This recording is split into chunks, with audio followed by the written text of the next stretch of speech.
दोस्तों नमस्कार, मैं हूं आर्किटेक्ट अशोक गोयल। इस साल इंडियन इंस्टीट्यूट ऑफ आर्किटेक्ट के हरियाणा वाले अपना रजत जयंती वर्ष मनाने जा रहे हैं। बहुत बड़ा समारोह होगा। उम्मीद है किसी सितारा होटल में होगा। देश भर से बड़े धुरंधर और सीनियर आर्किटेक्ट्स इस समारोह में शिरकत करेंगे। ये खुशी की बात है और होनी भी चाहिए। इंडियन इंस्टीट्यूट ऑफ आर्किटेक्ट जो 100 साल पुरानी संस्था है, उसके हरियाणा चैप्टर को चलते हुए 25 साल बीत गए। ये खुशी की बात है। हम सबको इस खुशी में शामिल होना चाहिए और मैं उनकी इस खुशी में शामिल भी हूँ। फिर ये आज की बातचीत किस लिए? अभी मैं हरियाणा हाउसिंग बोर्ड की वेबसाइट देख रहा था। किसी मित्र ने सोशल मीडिया पे शेयर की थी। मुझे भरोसा नहीं हुआ। मैंने कहा मैं स्वयं देखता हूँ। हरियाणा हाउसिंग बोर्ड की वेबसाइट पे गया, ऑर्गेनाइजेशन के सेटअप पे गया। इसमें बताया गया था कि कौन कौन सी उनकी विंग हैं।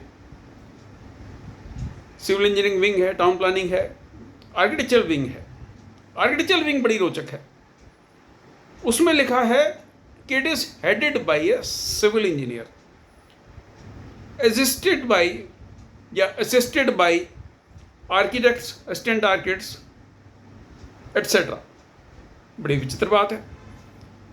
अभी कुछ साल पहले ही सुप्रीम कोर्ट का एक बड़ा अहम जजमेंट आया था, जिसमें सुप्रीम कोर्ट ने बड़े स्पष्ट रूप से कहा था कि किसी भी सरकारी संस्थान में आर्किटेक्ट की पोस्ट पर गैर आर्किटेक्ट नहीं विराजमान रह सकता। जितने भी इस तरह के लोग हैं उन सबको हटना पड़ेगा और उसकी जगह आर्किटेक्ट की पोस्ट पे सिर्फ क्वालिफाइड और रजिस्टर्ड आर्किटेक्ट ही आसीन होंगे। इस बड़ी अदालत के जजमेंट को आए हुए भी, जहाँ तक मैं समझता हूँ, संभवतः 3 या 4 साल हो गए। क्या इसका पालन हो रहा है? ये तो हरियाणा हाउसिंग बोर्ड की वेबसाइट देखकर पता चल गया कि आर्किटेक्चरल विंग को उसका नेतृत्व कर रहे हैं एक सिविल इंजीनियर साहब। अब यहाँ ये एक मेरी चिंता बढ़ जाती है कि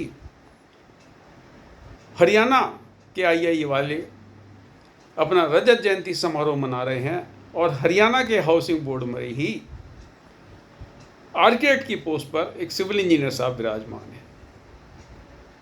अब लोग मेरे को कहते हैं, अशोक जी आप नेगेटिविटी फैलाते हो। मैं कहाँ फैला रहा हूँ नेगेटिविटी? मैं तो सिर्फ तथ्य आपके सामने रख रहा हूँ। अब इन तथ्यों में अगर आपको पॉजिटिविटी दिखती है तो मैं क्या कहूँ, नेगेटिविटी दिखती है तो मैं क्या कहूँ। मैं समझता हूँ कि आईआई हरियाणा वालों को इसका संज्ञान लेना चाहिए।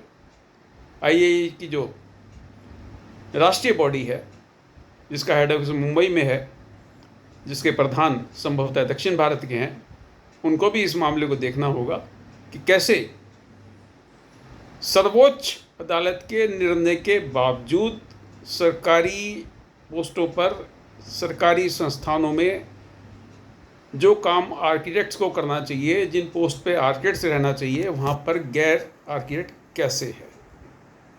आप विचार करें।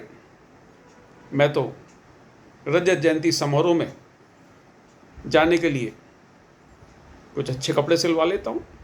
आपकी क्या राय है?